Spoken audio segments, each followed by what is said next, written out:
Hello and welcome to the Ronan Maher Show with me, Ronan Maher, and my very special guest, Professor Sean Walsh.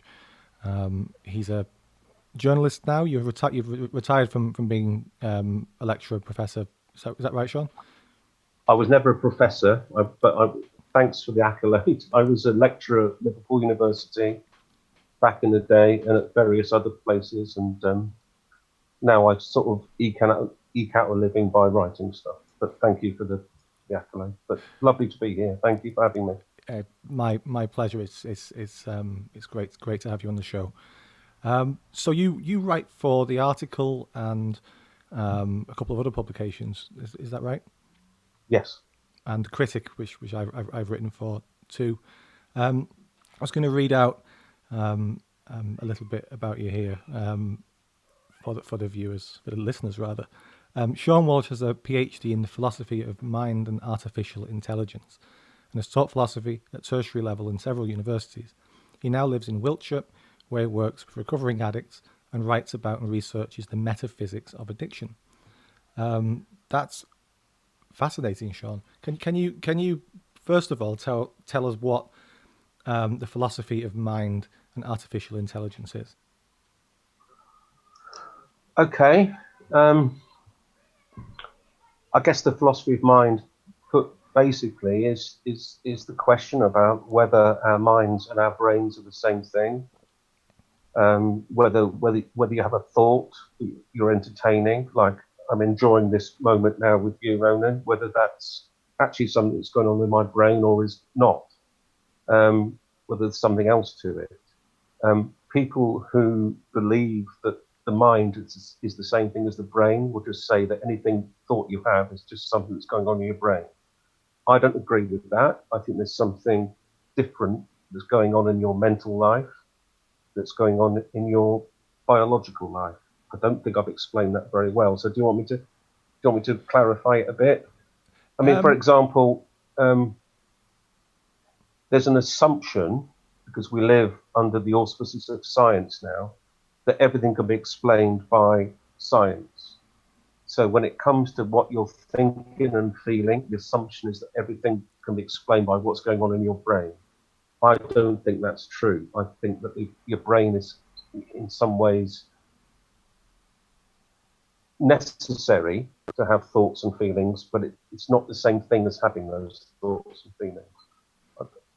Does that make sense? It does. Is this scientism? Is what people call scientism, the idea that science can explain absolutely everything? Yeah, yeah, you're right. Scientism is the view that the only true propositions are those that are discoverable by science, which of course is not a scientific proposition itself. So scientism is self-refuting in a way. But in the philosophy of mind, I don't think it's just scientism. I think it's just that there's a history that's, I mean, what's the most interesting thing to anybody is what's going on in their head and how they feel, and and whether they have toothache or not, and stuff like that. So the claim that all this is just stuff that's going on in your brain is a very, very big claim, because there's all sorts of stuff that could be going on there that you can't explain in terms of brain function and brain chemistry. So there's an element of scientism about it, but it's not exclusively scientism. But certainly people who believe that all there is to life is just what science tells you, they're not going to be persuaded by the fact that we love people, that we engage with people, that there are moral questions that exclude science and all of that. So the two things are mixed together, I guess. If that makes sense. Quite concerned with the questions of whether or not artificial intelligence is moral. That being our use of artificial intelligence as opposed to artificial intelligence itself taking on any moral obligations. You've got an excellent piece in the Critic, which I've read a couple of times. I'm coming at it from a layman's perspective. I don't understand artificial intelligence, so I'm hoping that maybe you can shed a bit of light on it for me. I mean, I know at the most basic level what artificial intelligence is. I know it's a branch of computer science, I know that algorithms which direct films in my direction, for example, on Netflix, is a form of artificial intelligence. But I know it goes a lot further than that, doesn't it? It's taken to. It's taken to go a lot further than that, but I think it's a misuse of the word intelligence. And like I say at the start of that piece, I'm quoting John Lennox of Oxford University, the artificial in artificial intelligence is a very real bit of artificial. The fact that these things can do stuff that we can possibly do doesn't mean that they're conscious in the way that we are. And I have reasons for believing that actually to build a machine that's conscious is theoretically impossible. You know, an argument which I develop in that article that you're very kind about. But the moral question there has become, if we can build like an android, like in Blade Runner, what would be the ethical response to that android or a computer that could think? Do we have obligations towards it? And my view is, because I don't think that's possible, then the real moral question is, why are we thinking about ourselves in ways that make us think that we're like androids and robots? Because I don't think that we are. And I think the claims of AI, artificial intelligence theorists over the years have been overblown. I think they're metaphysically misconceived. I think they're based on a certain set of fallacies, and I think they're straightforwardly false.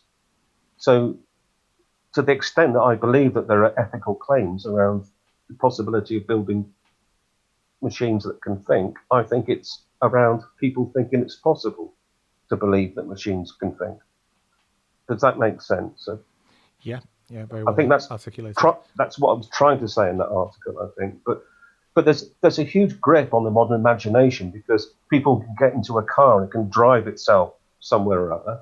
That therefore artificial intelligence is becoming more and more prevalent and more realistic. But I don't believe that's true, because the interesting thing for me would be whether you could build a machine that knew what it was doing. And I don't think these machines know what they're doing. I don't think in principle they can ever know what they're doing. Because I think when we know what we're doing, we're talking about a very, very specific sort of consciousness, which I don't believe machines can ever have. And that's quite a radical claim to make. But I'm prepared to defend it. Okay, when you say it's a radical claim, is your position on the fringe then of a sort of AI orthodoxy?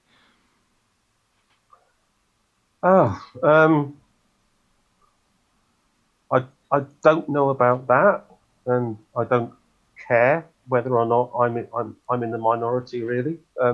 But there was a computer. Sorry, there was a paper that came out I think it was about 1980 by an American philosopher called John Searle, in which he argued that it was in principle impossible for a computer to think, and he had a thought experiment about a Chinese room, in which someone in this room who was handed in symbols written in Chinese and handed the stuff back out, and the guy in the room doesn't know what's happening. And Searle's argument was that that's pretty much what a computer does. You put into it what's going on, you put out of it what it says, but the computer itself doesn't know what's going on. And I think that argument, which is an in-principle argument against artificial intelligence, has not been gainsaid since that time. And that's what my PhD was in, actually. And I've not seen a refutation of Searle. John Searle himself has had, like a lot of philosophers do, some personal problems in the last few years to do with, anyway, let's not go into that.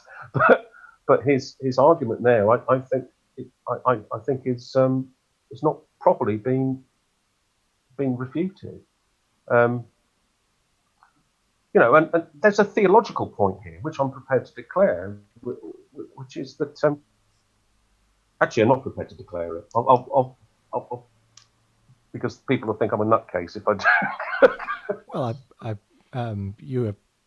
you talk about whatever you feel comfortable with, but first of all, I'd like to say that when I asked before if yours is a fringe position, I didn't mean that as a criticism, No, especially where it, I took it as a compliment. yeah, exactly. You know, I'm not persuaded by appeals to the masses and these kinds of fallacies. And 96% of scientists believe scientific consensus, etc., etc. I'm not a scientist myself, but I'm sufficiently intelligent to smell a rat. You know, so when you said before that your position is a radical one, what exactly do you mean by that? I think I happen to believe that it's a metaphysical impossibility that a machine created by us could have consciousness in the way that we have consciousness. Now, that's radical only in the sense that, as you just mentioned, it's a slightly minority position. There's plenty of other philosophers far better than me, plenty of writers far better than me that will announce the same thing. Because the arguments against that are very, very well taken and they've not been met. I mean, 30 years ago, okay, let's make a distinction. There are some people who are AI theorists, who are weak, what we used to call weak AI theorists. And they were the people who say that if you can actually get the computer to simulate what we're doing, then that's interesting because it shows, get a computer to simulate what a human person is doing when they think. That's interesting because it's of explanatory usefulness. The strong AI theorists were the people who said, once the simulation gets sufficiently complex, actually what we're doing is making a machine that can think. And the objections to that go back 30 years. And the objections to the strong AI theorists, they would always reply to, in 30 years, we'll actually build a machine that can think. In 30 years, we'll always build a machine that can think. It's 30 years that it keeps going on, but they've not built one yet. They've not built one of any sufficient import or plausibility that would make you think, I actually don't want to turn this thing off at the wall. They haven't. And I believe that's because it's in principle impossible to build one or to create one. Why? I think there's something why special about the nature of human persons. Right. The reason why we can't create a machine as sufficiently intelligent as us is that we possess something special which is beyond the ability of mankind to create. Yes. Okay. Yes. And there's a theological way of cashing that out, but Yep. It doesn't have to be theological. It could just be in terms of there's something about the nature of the world and what cause and effect is, and yeah, you don't have to. My own view is that there's something that's ruled out in Genesis 1 and 2. Okay, so you are coming from We're a created in the Christian image of perspective. God, and therefore it's not up to us to pass it on. But I was, whenever I've argued this in print, I've not mentioned that because people think you're a nutcase when you do. But I think there's just something. Okay, can I bring it round this way, Ronan? I'll bring it. Forget theology. Bring it into the philosophy of mind. Yeah, we can come at it from any angle you want. Say that if you're coming at it from a Christian perspective and people think that's nuts, then that's their problem. I mean, perhaps you should come at it from an Islamic perspective, and they wouldn't say anything to you then. But anyway, we'll come at it from the point of view of the philosophy of mind. Okay, I'll go back to my PhD, which I moved house a couple of years ago, and I found a copy of my PhD, which I wrote several years ago, obviously, and I couldn't really understand it, which probably means it was rubbish. But when I was writing it, I remember what my main thought was, which was that all of this stuff about AI assumes a certain theory of what the mind is, which I don't accept to be true. So I'm going to continue to be skeptical about the possibility of machine intelligence, or rather machine consciousness, because I don't think machines can be consciousness on the basis that to assume that they are going to be conscious is to assume an incoherent theory of what the mind is and what consciousness is. Does that make sense? Yes, it makes And perfect sense. I'll rule out the theology. Sure. What I believe in the world is probably encased by a theological perspective, but you're not going to persuade anyone by just saying God says a machine can't think, are you? I mean, that's not going to work. But you seem quite confident that you can explain it without making reference to higher powers anyway, so they surely can't just dismiss what you're saying.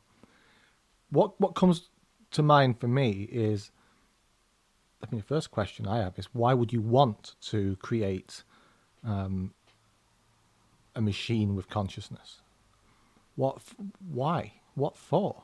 I mean, it sounds risky for a start.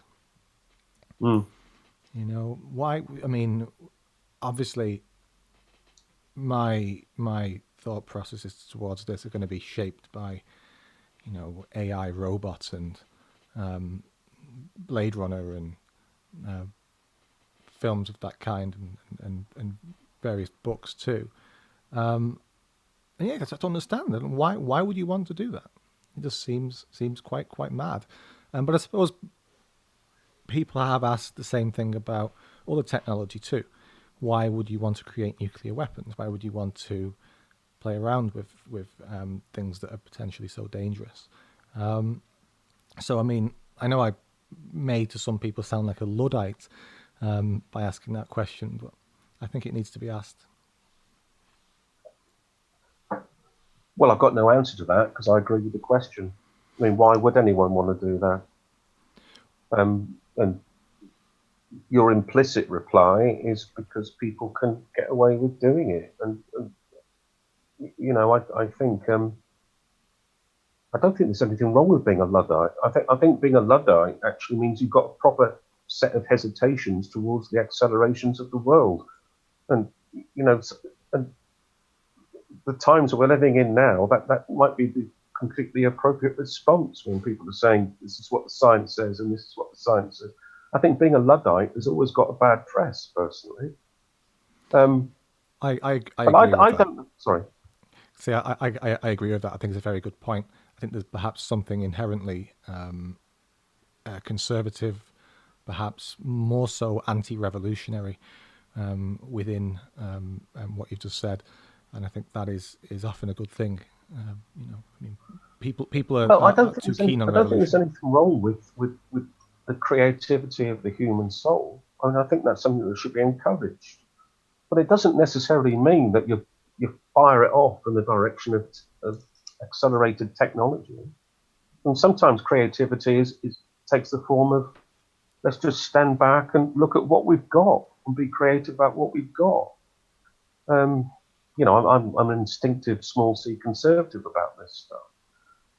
When it comes to your very, very good question about AI, and it's a better question than I can ask, to be honest, Ronan.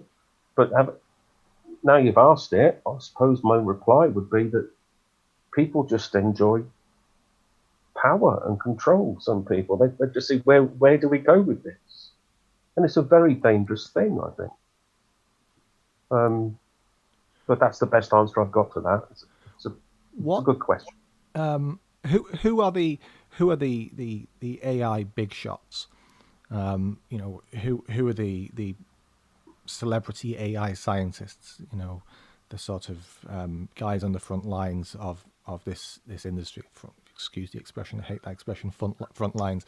I'm taking it. It's Oxford. It's Harvard. It's professors at these universities. Is that or MIT maybe or somewhere like that? That would be those people, but that's not a question I can answer because my position about this is who are the philosophers who underpin it. Okay. If you see what I mean. I mean, my objection to AI is a philosophical one, not a mechanical or technical one. And the philosophers who underpin this are the philosophers who think that, for example, the mind is just a computer program, or that the mind doesn't exist. And those philosophers, I can name them. There's a husband and wife couple called Paul and Patricia Churchland who've been arguing that consciousness doesn't exist for years. There's the well-known Daniel Dennett, one of the four horsemen of the new atheism, who's been writing books saying that we don't really think, we just think we do. So those are the people that are on my radar. I'm not actually that au fait with the people who are doing the actual hands-on research, because I don't think I have to be, because I think the research assumes certain philosophical positions which I'm prepared to attack, or prepared to not attack if they persuade me. But those are the big, the AI theorists, when it comes to AI theory, are far cleverer than I am when it comes to that, but they've probably not read their philosophy. In the same way that Stephen Hawking was was an amazing scientist and applied mathematician, didn't understand philosophy when he read about the origin of the universe. He made mistakes as well. So we all have our little bits of conceptual space, and my little bit is to look at the assumptions of what these people are making, and I'll worm it out from there. But this is a field I left a long time ago. I mean, I write about other stuff now. I write about politics and stuff like that. I just occasionally dip my toe into this, and so perhaps it's unfair of me to say anything, except I'll say what I believe. And this is what I believe, that the whole AI thing is the biggest moral threat from it is that it's starting to make us think of ourselves as machines, and that's, I think, a very dangerous thing. That's a very interesting statement. Can you expand a little bit on that? Which one? Well, the closing sentence. Everything you said was interesting. But the closing sentence there about the moral impact of getting us to think of ourselves as machines. Why that's troublesome? Because I think that's the way it's going. I think there's an assumption in society. I sit with my stepfather. I got into the car with my stepfather the other day, and he was driving me. I live in Devizes in Wiltshire, and he was driving me down the M4 to give me a lift back. And he was saying to me, "I'm hands-free, and the car in front of me, I don't have to do anything, and all this." And he was talking as if the car we were encased in was some kind of intelligent thing. And I was thinking, why are you happy with this? And it seems to me that the more technology develops, which it is doing, for more and more beneficent effect, the more and more we're willing to become subservient to it. And in terms of the actual theories about whether machines can think or not, it seems to me that there's a tendency now to think that it's up to us to bend in terms of the machine rather than to insist the machine thinks like we do. There's all sorts of reasons why a machine can't think. A machine doesn't know it's a machine, for a start. A machine is only a machine if we interpret it as being one. And machines don't sit around wondering about whether human beings have consciousness. But this whole AI thing, because in one level it's invaded every single aspect of our life, we seem to think that it's the way forward. I don't agree with that. I think it's an extremely backward, morally looking position, in that we are I don't know what the best way of putting it is, Ronan, but I suppose what I'd have to say is we're so accommodating of it that we start to think of ourselves as just being machines. And I think that's hideously inappropriate and wrong.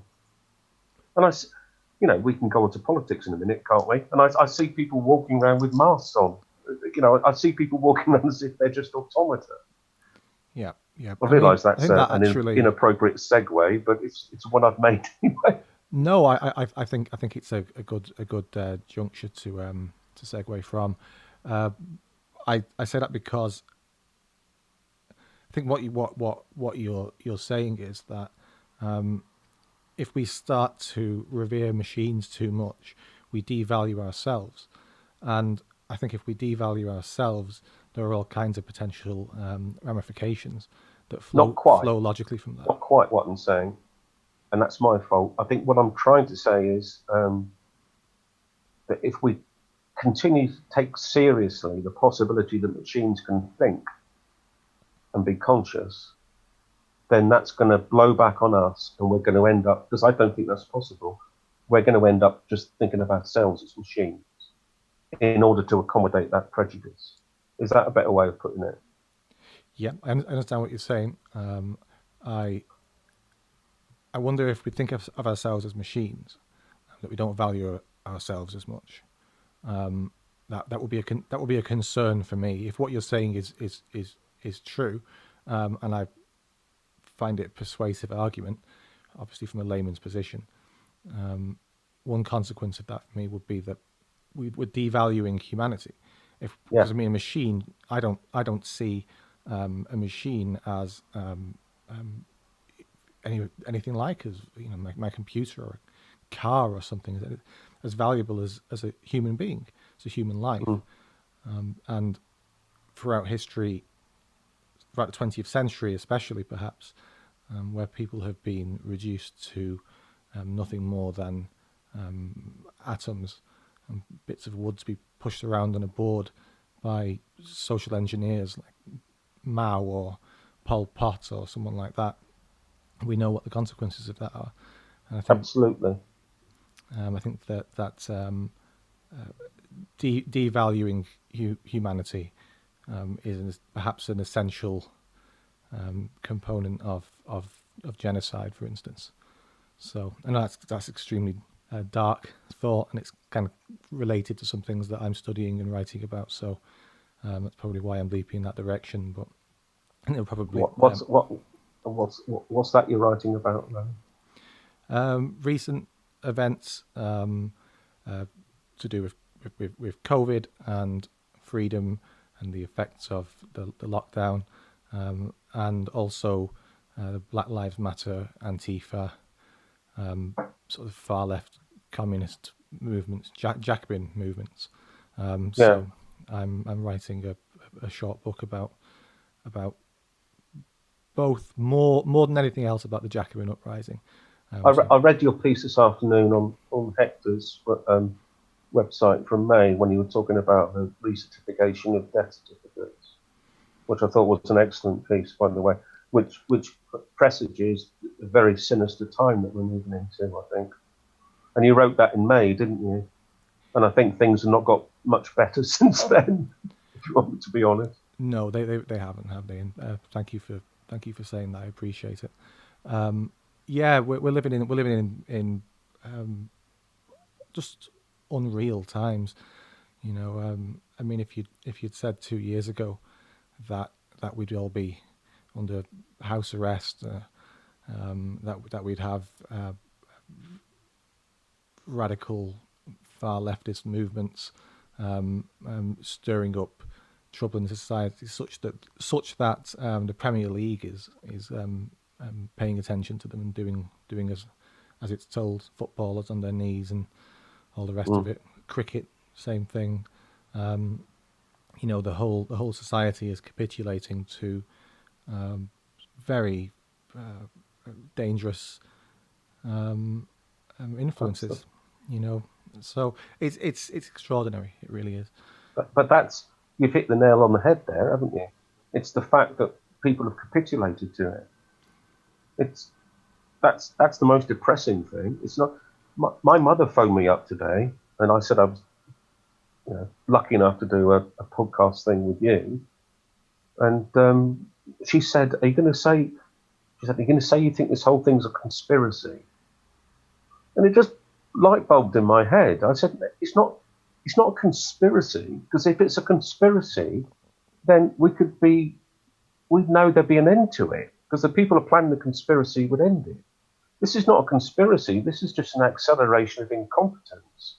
And people have got the authoritarian junk who just want to keep junkie. They just want to keep doing it just for the sake of being authoritarians. I don't think they know how to end it. If it's a conspiracy, they'd know how to end it, wouldn't they? We've gone off topic, haven't we? Sorry about that. Oh, don't be sorry. Look, I'm happy to just let conversation go wherever it goes, and I think people who listen to me would expect that anyway. I'm known among my friends for going off on tangents, so it's all good. Yeah, I mean, I think we're living in a time of mass hysteria. I think that we have Boris. Boris at the helm. He is like a benevolent, sort of soft totalitarian dictator at the moment, and Boris's bikes now is the latest thing. He's destroyed the high street, him and Rishi, and they've decided that the way to solve that is not to cut business rates, for example, which are sky high, and have been strangling the high street for ages now. It's to punish us for shopping online. That would seem to me something I'd expect from the Labour Party or from the Liberal Democrats. I don't expect that from the Tories, and I'm a small C conservative, classical liberal, perhaps. I'm not a Tory. I'll vote for whatever I think is best at the time. I'm not a big fan of tribal politics, but yeah, this government. It's gone in a very worrying direction.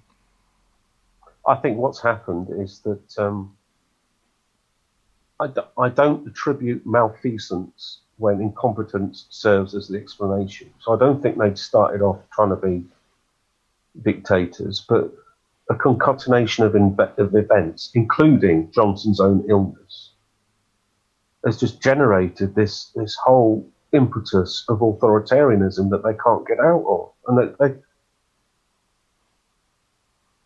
I actually do. I wrote about this on Conservatives Global. I do think this is a form of fraud. What's going on?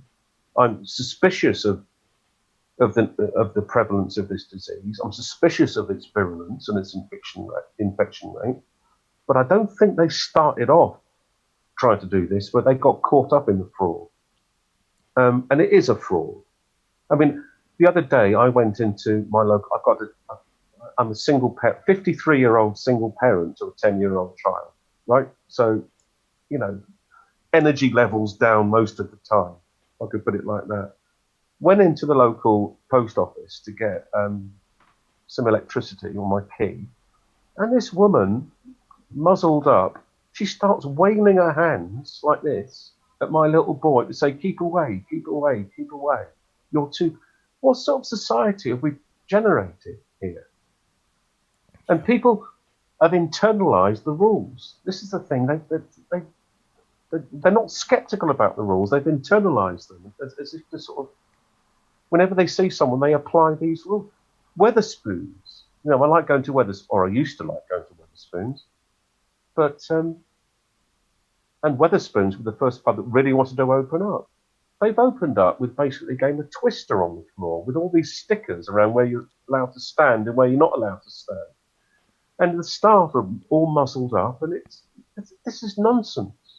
Absolute nonsense as far as I'm concerned. Well, people are going to say to me when I say that, well, if it saves one life or all this nonsense, well, I don't believe that. I think there's worse things than death, and one of the worst things than death is living in fear of death. And this is just, anyway. I'm ranting now. So sorry. No, don't apologise. I'm on broadly the same page. I think incompetence is a more likely culprit than some grand conspiracy. I know people who, they talk a lot about the Bill and Melinda Gates Foundation and vaccines and things like this. That's not that interesting to me as an explanation for what's going on. I don't think that Boris is sinister. I don't think that even Matt Hancock is, although he seems to have moments where he seems gleeful with his power. He does, doesn't He does, he does. he? Maybe he's just tired, Ronan. Maybe he's just tired. Working long hours. Very generous. But what they're doing is enormously destructive to the social fabric of society. You know, the story you told me about being out with your little boy, yeah, is appalling. You know, I mean, I went take it out of the country just about for a moment. I went to witness a wedding last week in Edinburgh. My younger brother was getting married. They were supposed to get married in California, but everything was cancelled for obvious reasons. But my brother's wife, she was from California herself. She needed to get a visa sorted out so that they could be together. He lives in Edinburgh. So anyway, they had to get married in a registry office in masks with a local government bureaucrat at the front of the room with a welder's visor on. And I think this is just completely mad. And we're all sat separately. Only 4 or 5 of us in the room.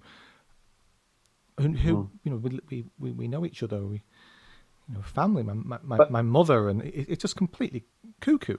It's cuckoo. But who do you? Sorry. It's okay. Don't be sorry. But who do you blame for this? Do you blame the governments, or do you blame the rest of us for going along with it? I blame the media. I wrote an article for the article in March when all this lockdown was kicking off, and pointed out a couple of things I thought were perfectly reasonable, which is there's no such thing as the science, something which has now become a hackneyed phrase, but and the vitriol I got, you wouldn't believe it. And some of the people now who read that article, who went into the com box and really gave me a hard going over, are contacting me now and saying, actually, maybe you were right. Because I was blaming the people. Why have we been so quick to surrender all these freedoms?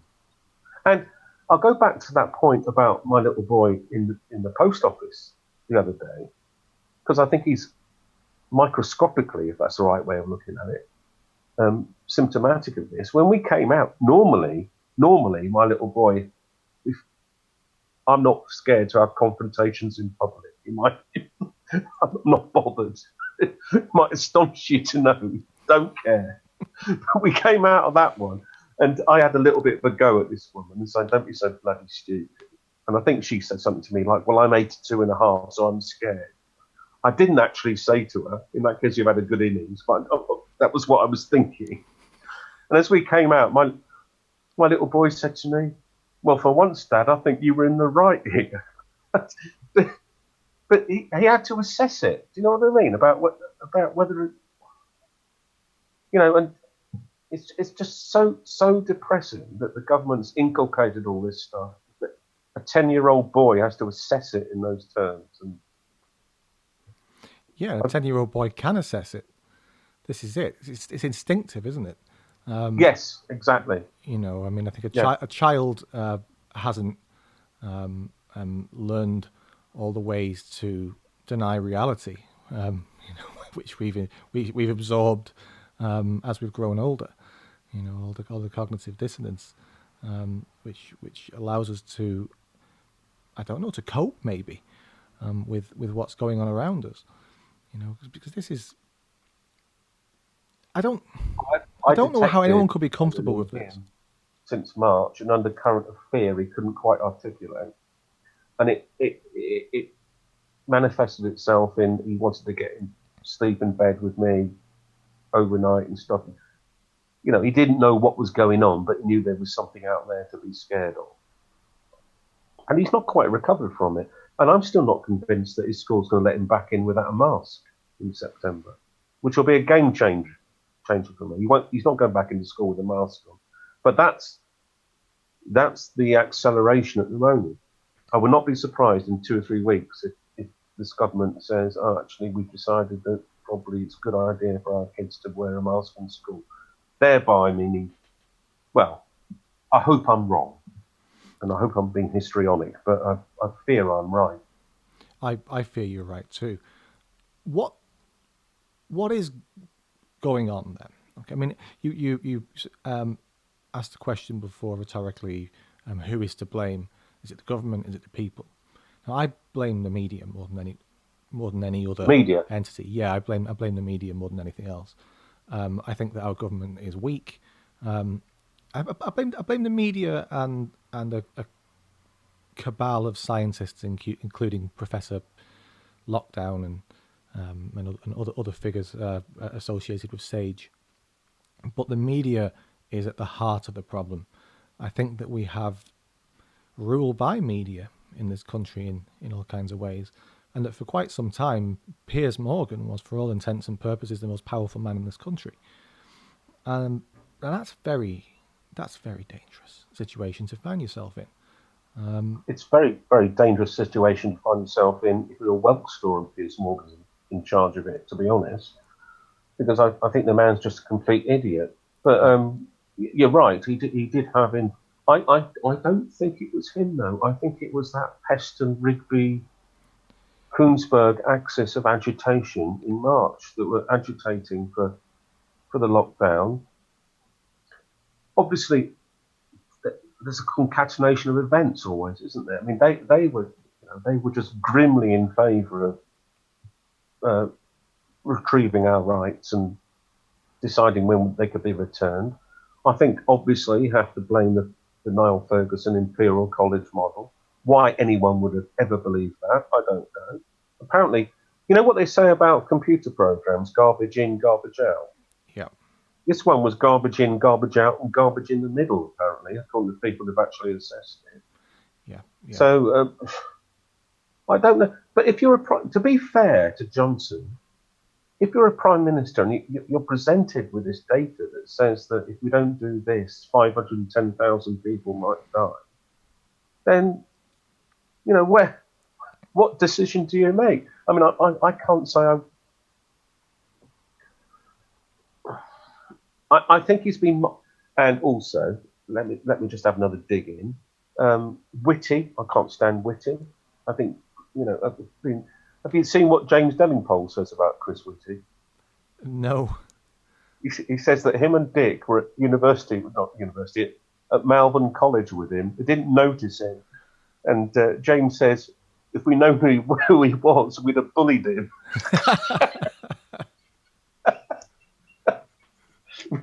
Which is James all over, isn't it? Yeah. You can imagine them doing it. Apparently this guy was at school with us, and we didn't even notice he was there. I think he's you wouldn't really want to go on a night out with him, would you? And Balance is the worst one. Balance just wants everything locked down, and he wants this thing to go on forever. And okay, that's fine. But I take a different view about all this, which is that I think there are worse things in life than getting a virus and dying from it. I think it's better that you just take the risk and get on with life. But try saying that out loud in this current climate. You know, accused of being selfish and you're putting profits before people. These as if there's any distinction between the two. Statements they make. Exactly, as if there's any distinction between the two of them. You know, well, not profit, but economy. An economy. I mean, I'm a Roman Catholic, and our view about the economy is an expression of everyone's creativity. So there's no significant contrast to be drawn between the two of them. And I don't know. I think this has been the most depressing thing that I've ever known in my 53 years of life, the way this whole thing's working out. And I'm not sure the country's going to recover from it when I'm seeing people walking around gimped up and frowning. You assume they're frowning, you don't quite know, do you? And the rest of us who aren't gimped up. And I just think it's... How do you feel, Ronan? I mean, I'm talking about myself here all the time. No, happy to hear your thoughts. how do I feel about this overall? I think it's a disaster, an unmitigated disaster. I think that the economic effects are catastrophic, and that we don't really know that yet, and it will be 6 months to a year before we feel that fully. Obviously, jobs are going left, right, and centre already. Selfridges let a load of people go this morning. Boots, various cruise liners. It's going to be bad. It's going to be very, very bad. And I come at this from a small c conservative perspective, classically liberal on economics. I don't see anyone in power who can make the sort of decisions which I would say need to be made to get the economy moving again. And that's before we start moving on to the mask situation and what that's doing to people psychologically. I see people walking around the park with masks on, walking the dog. That's the worst. Sorry, go on. I've seen people driving around in cars on their own wearing masks. I mean, it is insane. It's the worst form of social intrusion I've ever known. I wrote an article about this for Conservatives Global a couple of weeks ago, in which I made the point. I was being a bit pompous about it, but I was talking about the philosopher Roger Scruton, who, the late great Roger Scruton, who wrote a chapter in his book The Soul of the World about the nature of the face, and how the face actually discloses the soul. And it's in if you look at the great Shakespearean stuff, it's the smile and it's all that, and there's a huge metaphysical significance about the face. And for a government to tell you to mask the face and then say, or go on and get on with it, is the government saying, we're ordering you to cancel yourselves, basically. I think this is the worst intrusion, the mask thing. I'm a little bit of a fan of talk radio. I listen to Mike Graham in the morning. Do you listen to him? Or? I listen to him sometimes, yeah. I've been listening to Peter Hitchens. And he's a lovely, affable, ex-Fleet Street bloke, and you'd like to have a lunch with him. But he's got this idea that it's not a big deal if you put your mask on and go into Waitrose, and 20 minutes later you can come out of it. But no, you're missing the point. If the government is telling you to put a mask on in any circumstances, the government is telling you to cancel your identity. And it's as simple as that, because the means of interaction, you and I, now we're having if you and I were in a mask now, it would be a very, very different conversation, wouldn't it? Yeah. And we'd think it was ridiculous. And you pick up on, you probably think I probably wish I was wearing a mask. But you know what I mean? It's to wear a mask is to involve a cancellation of the self. You know, Shakespeare saw that. Then Matt Hancock, I'm not going to take any lessons from him. Do you know what I mean? I know who I'd trust on this one. So it's not just about health grounds. There are metaphysical consequences to what this government's doing, and I don't think people realise them. And I see people walking around gimped up in the street, and I think, what are you doing? And I find myself, I refuse to wear one, by the way. I won't wear one. And I find myself getting resentful when I'm encountered by people who do. So,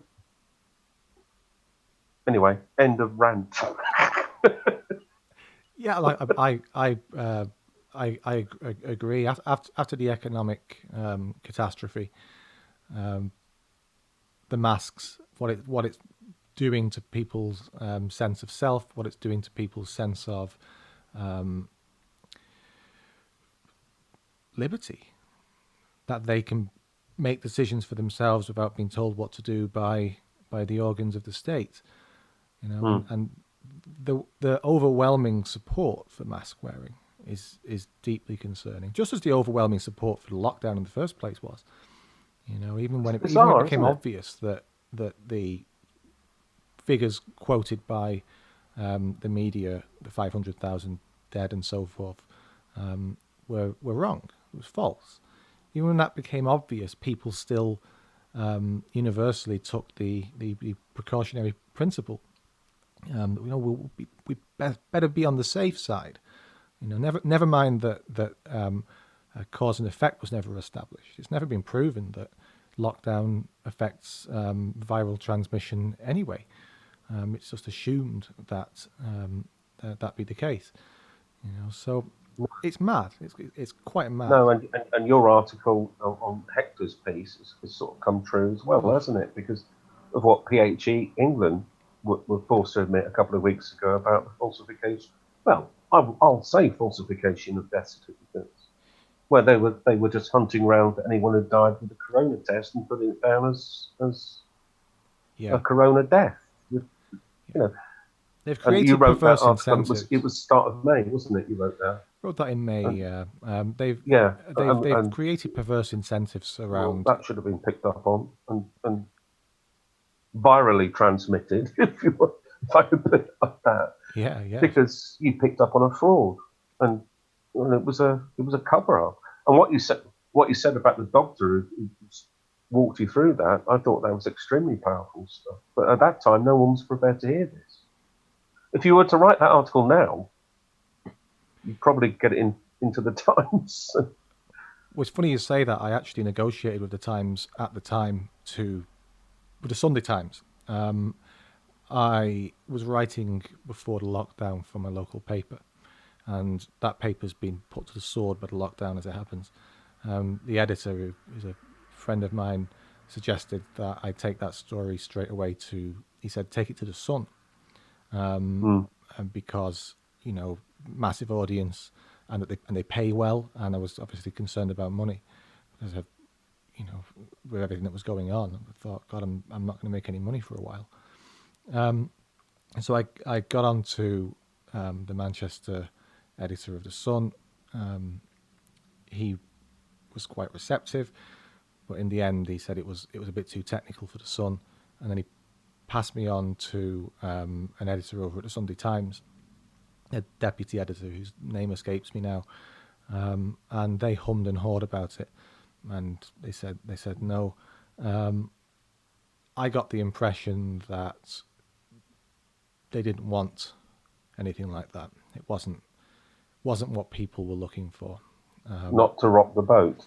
Yeah, I mean it was. I mean he used the word conspiratorial. It kind of slipped out in the conversation over the phone.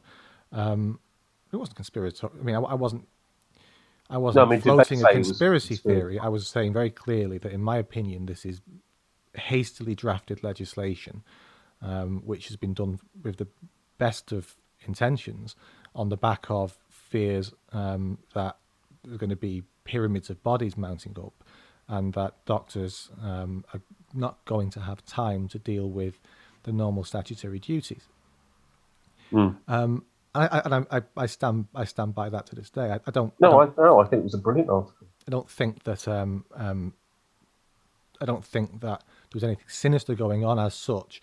I think it was just. You made that point, didn't you? You say that in one of the paragraph. Yeah. Yeah, trying to be sure that no one takes me the wrong way and thinks that I'm implying something that they don't want to put in their papers. But it didn't matter anyway. They didn't take it.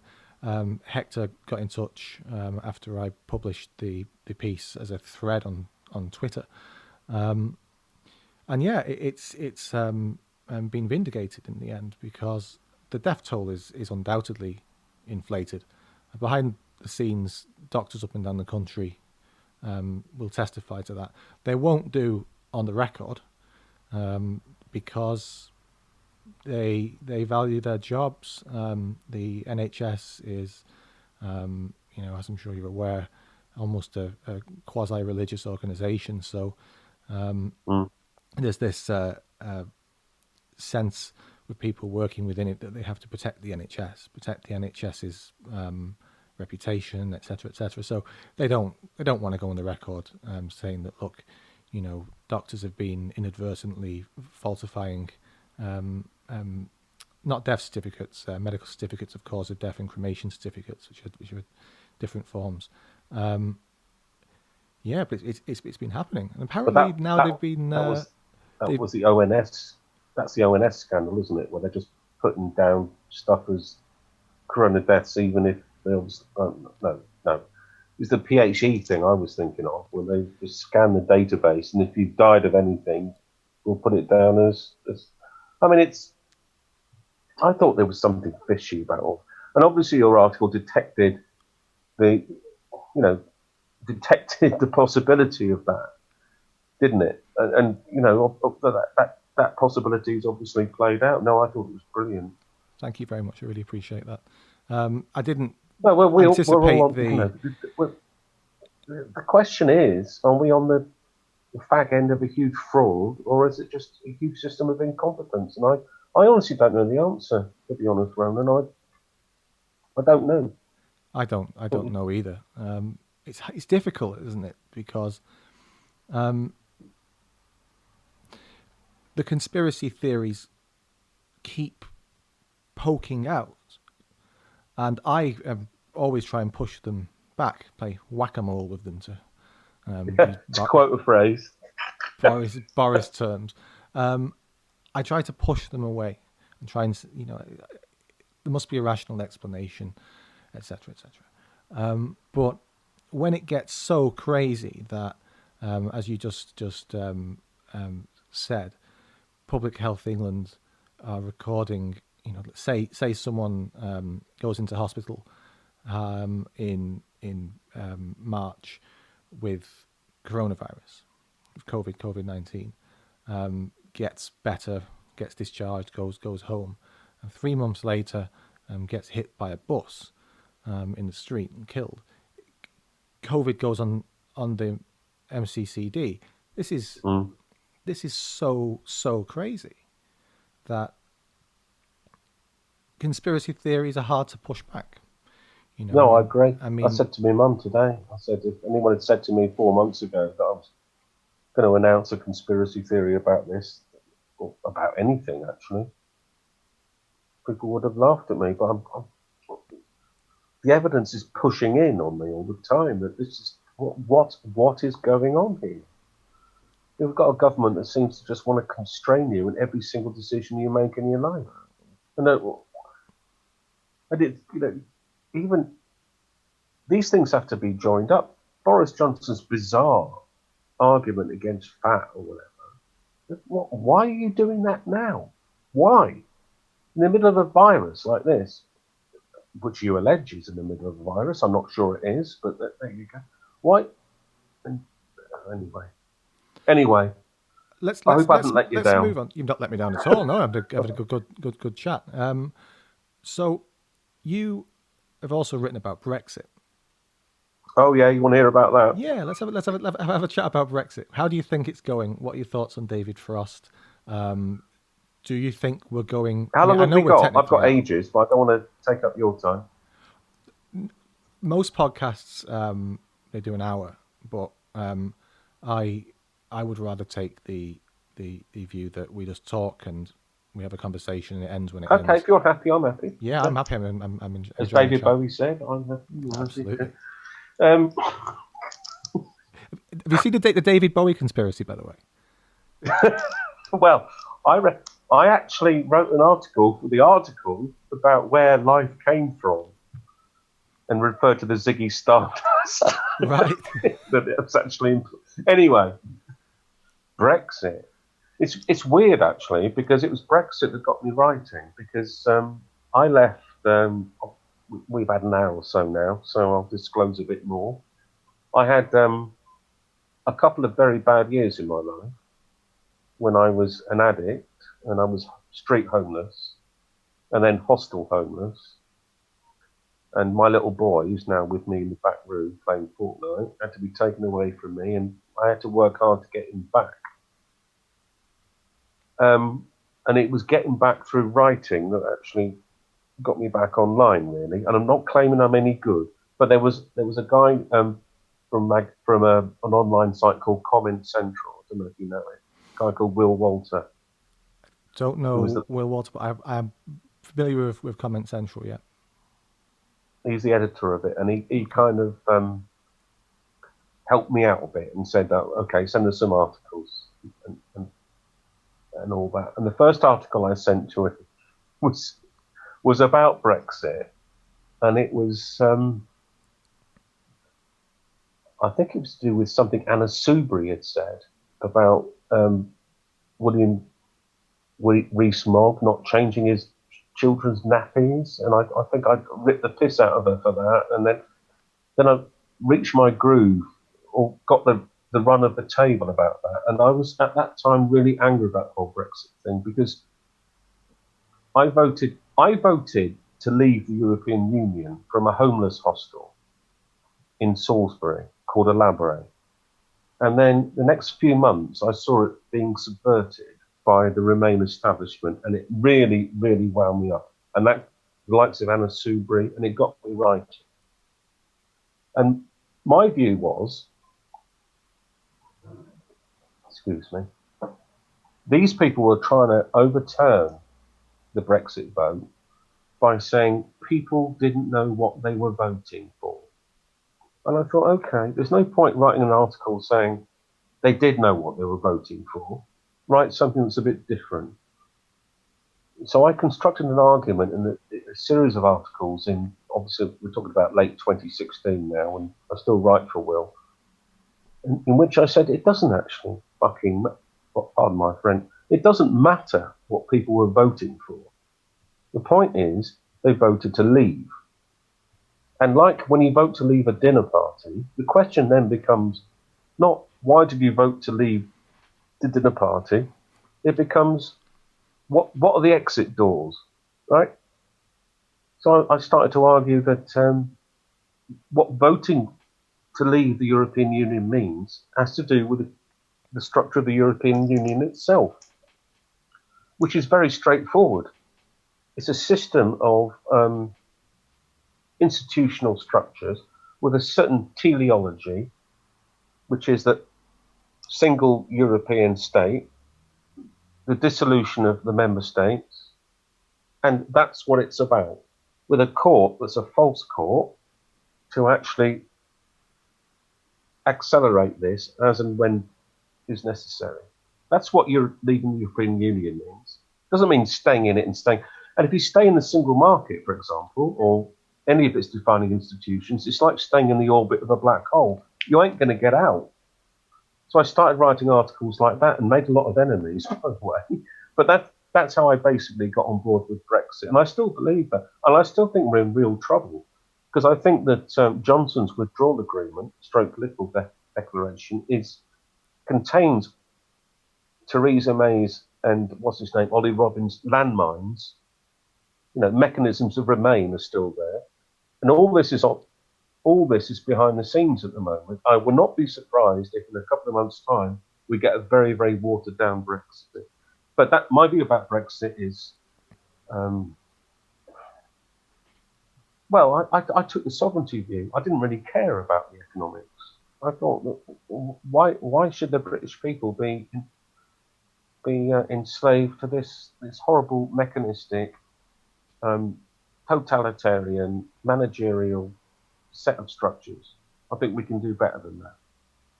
That was why I voted Brexit, and that's how I started writing actually for various magazines. I hate to admit. Actually, I'll pause now and let you speak. No, please continue. I'm beginning to wonder if I was wrong, because part of my argument was, there's nothing wrong with us disengaging from the European Union because we, as a sovereign country, can look after ourselves. That was part of my argument.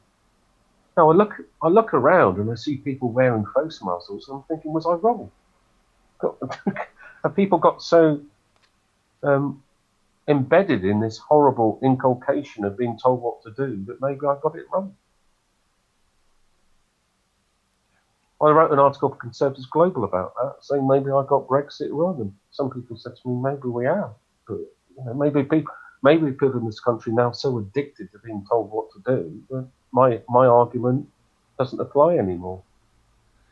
Just say for listeners that I will post the articles that Sean's referred to in this conversation below. When I put this on the internet, yeah. Please do. I'll give it a push on Twitter too. Oh, swear as much as you like. It's not radio, so I don't think there's any restrictions on that front. Did that argument make sense? I mean, Brexit was to me a glorious thing. I mean, like I say, I voted for it from a home when all my personal sovereignty had been taken away and just gradually being restored. And for 3 years after that, I thought it was being robbed from me. Yeah. So that's when I started writing for Comment Central, because I was angry about this. And you know what it's like when you're angry about something; it's easy to write about it. Yeah. The best writing comes from there, I think. So certainly the best political writing. My favourite political writers, people like Mark Stein, for example. He's brilliant. When he's at his best when he's angry. He writes rippers.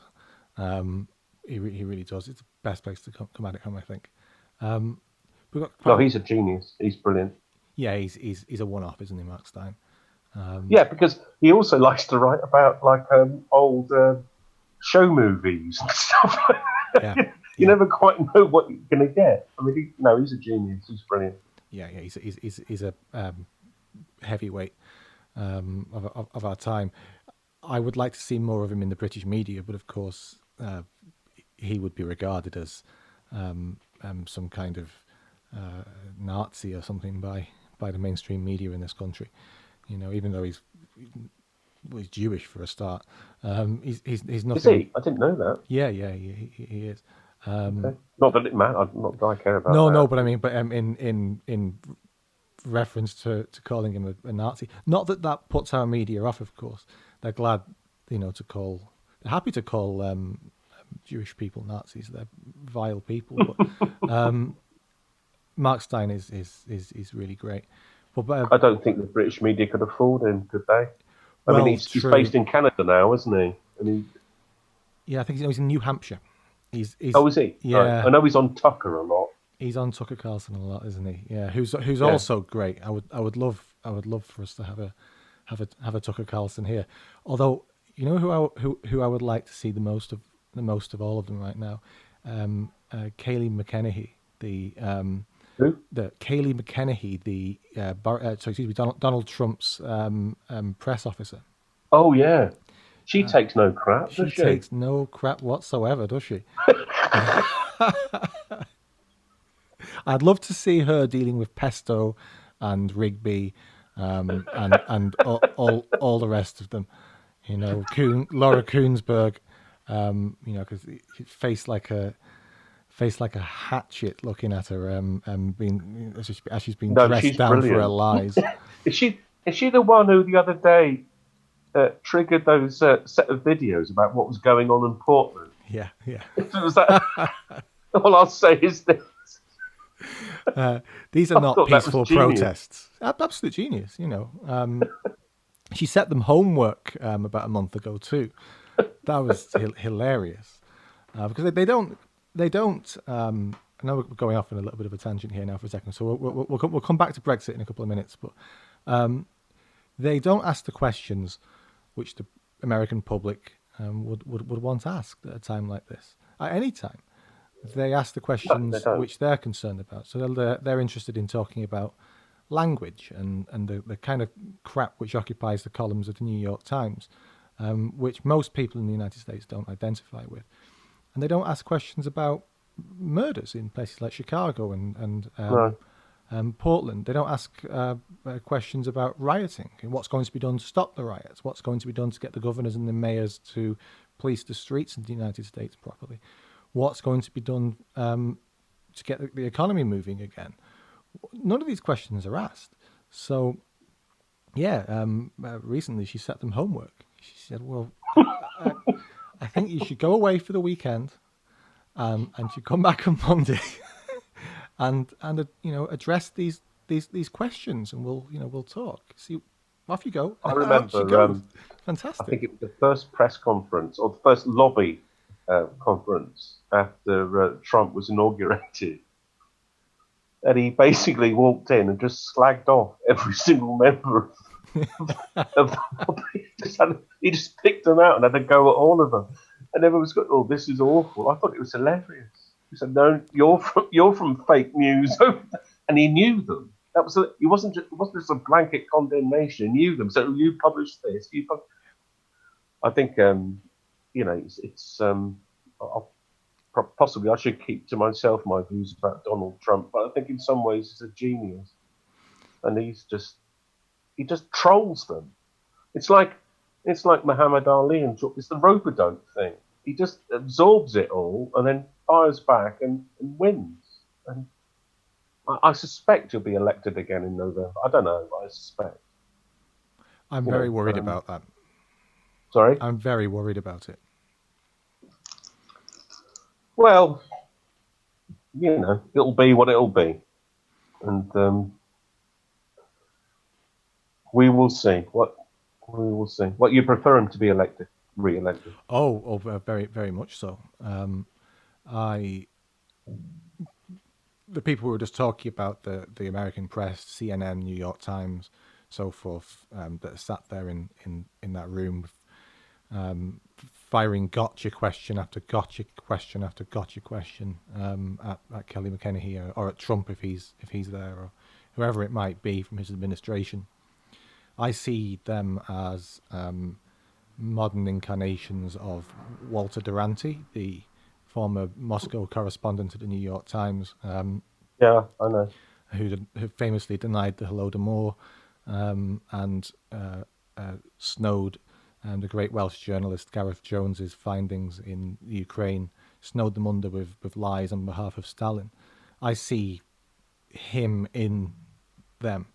So when people say to me, well, Trump is, he says things like grab a woman's pussy and all this sort of stuff, I think, I don't care. I genuinely could not give a fuck. I couldn't care less. We've got people here who would deny a genocide if it was done by their side. I believe that of them. I really see them like that. So for me, no, I really want him to be re-elected. To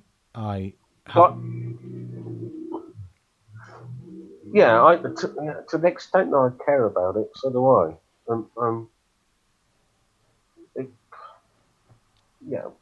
It has knock-on effects for us, doesn't it? I know. I didn't mean to sound flippant about that. I was just trying to. I didn't express that point very well. I guess what I meant to say was, yes, I want him to be re-elected, but I'll get over it within 24 hours if he isn't, because the Biden presidency is going to be funny, isn't it? Well, he won't know where he is. I mean, he actually shouldn't laugh at someone who's got a mental impairment, which he obviously has. But no, I think Trump will get in at a canter, to be honest. I've just got a feeling about it. Well, I hope that itch is right.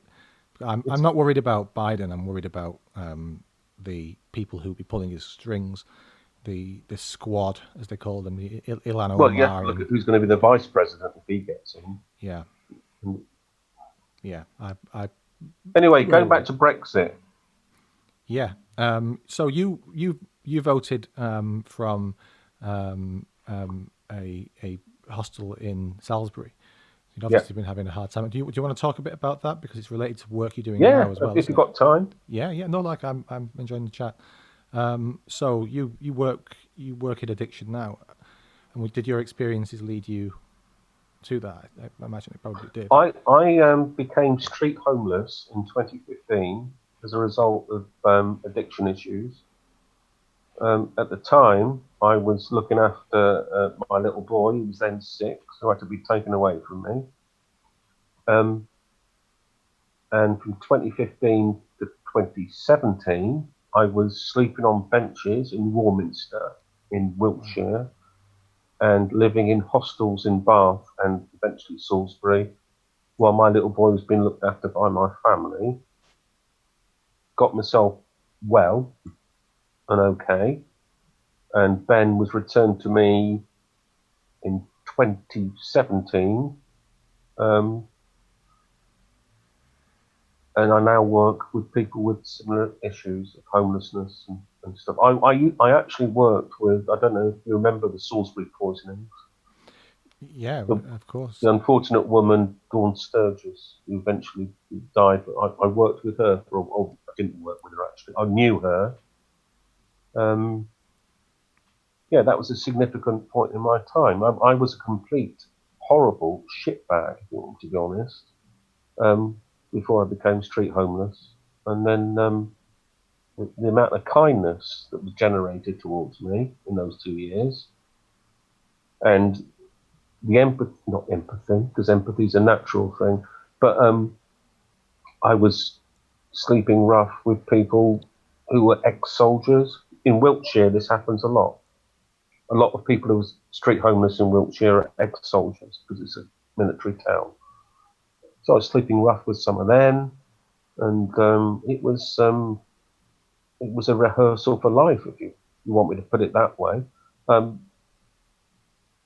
And I could have very easily died. My family weren't talking to me, although they were looking after my little boy. We're now all reconciled. And it was the writing that actually got me fully back to life, if I'm honest. No, it was horrible. I don't know if it was a horrible period of my life or not. I think it was a salutary one. That's the right way of putting it. I made some awful decisions, and I ended up making my little boy homeless. And I became homeless at the same time.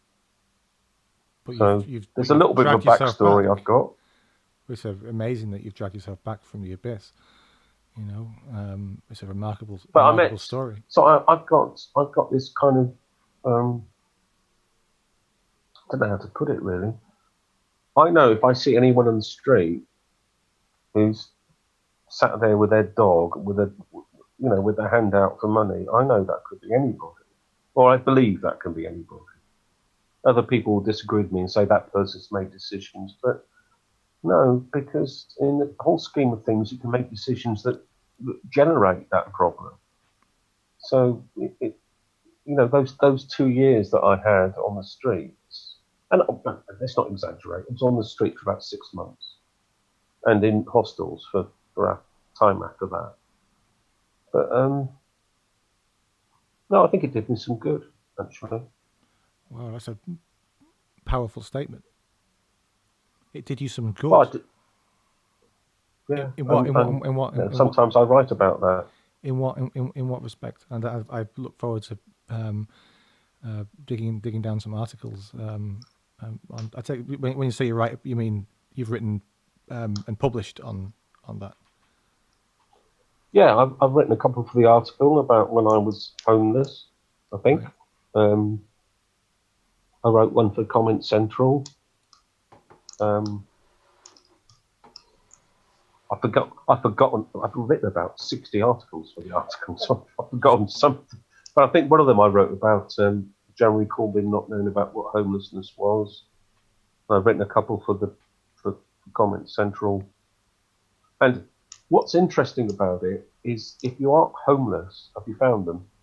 I'm looking through your back catalogue on the article at the moment, which is quite. There's a load of articles here. Anything on here? I think it's called Jeremy Corbyn and something. 1 second. So I definitely did write one for them. Well, I hope so, because they paid me for it. So I don't want the bailiffs at the door. You've not found it yet? I've got a very slow mouse, unfortunately. I'm having problems at that front. I've just spotted a couple of pieces on Roger Scruton, which I'll certainly be reading later. Well, I knew him a bit. Did you really? Yeah. Can I just top my glass up and then? Yeah, absolutely. Roger was a sort of a friend of mine. Sean, 1 sec. Can you hear me? Yeah. I'm going to make a quick cup of coffee, if that's all right. Is that good with you? Am I keeping you from anything? Sorry? Am I keeping you? Are you busy? No, not at all. Do you want to call it a day today or wait or? I tell you what. What I'll say is, because we're at an hour and 20 minutes now. It's good a good stint that, and there's a lot there, and I think listeners would perhaps like to go away and read some of the Okay, pieces I we don't blame discussed, them. for example. So let's say this is part one, and Are you happy with that? Has it been okay? yeah, I've had a great chat. It's been a pleasure, and I'd like to hear more. Okay. So how about we say we do a part two soon? Okay. Is that good with you? Yeah, that's if you're happy with that, I am. Yeah, yeah. Okay. Listen, thank you to everyone for listening. This is the Ronan Maher Show with myself, Ronan Maher, and my fantastic guest, Sean Walsh. Thank you. Thank you for listening. Bye bye.